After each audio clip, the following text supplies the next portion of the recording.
For this question, we're asked to use trials to find the single-digit number a for which 359 minus 46 plus a divided by 3 times 25 minus 7 to the second power equals 339. Now, since we're told that that a is a single-digit number, we could start substituting the single digits 0 through 9 and use trials to find the answer. But that will take quite a while, and I think it would be easier for us to first simplify this expression. And we'll simplify the expression as far as we can, keeping the a in there, but using the rules for order of operations to simplify. If we look through this expression, we find that there is an exponent. So the first thing we need to do, according to the rules for order of operations, is to simplify that exponential expression.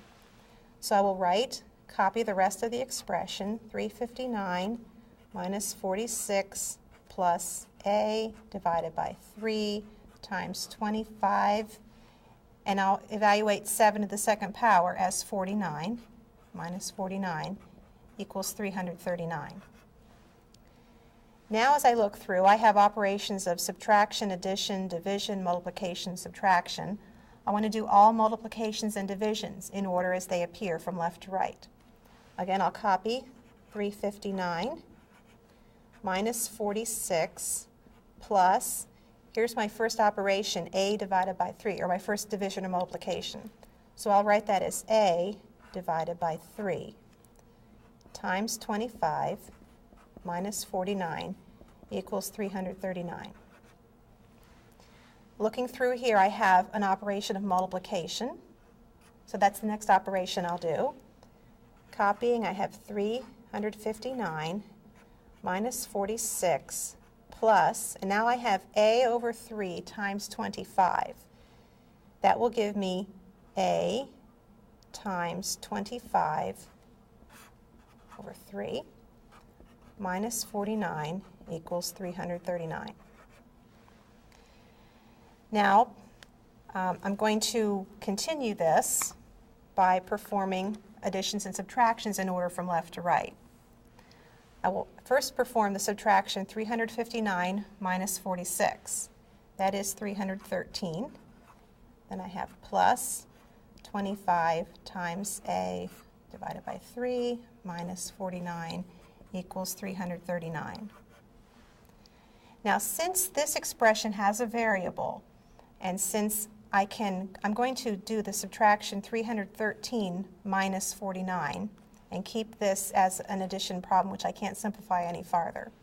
313 minus 49 is 264, and I still have the expression with my variable in it.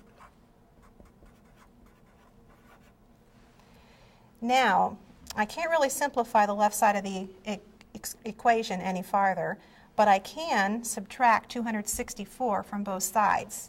And I'm going to do that, subtracting 264 plus 25 times a over 3 minus 264 equals 339 minus 264. And on this side now, I just have the one expression that has the variable in it, 25 times a divided by 3. And on the right side, I have 75. Now it will be a lot easier to use trial and error to find the single digit a that makes that true. We could start substituting numbers like 0, 1, and 2 in to find out what the value of a is, or we can sit and look at it a little bit. I see 25 on the left side. I see 75 on the right side. I know 25 times 3 is 75. I know that 9 divided by 3 is 3, so I'm going to try 9. 25 times 9 divided by 3. Does that equal 75? Well, if I multiply 25 times 9, I get 225. 225 divided by 3 does equal, if I divide those out, that does equal 75. So by substituting in 9 for a, I made a true statement. So I can say that the value of a that makes that statement true is 9.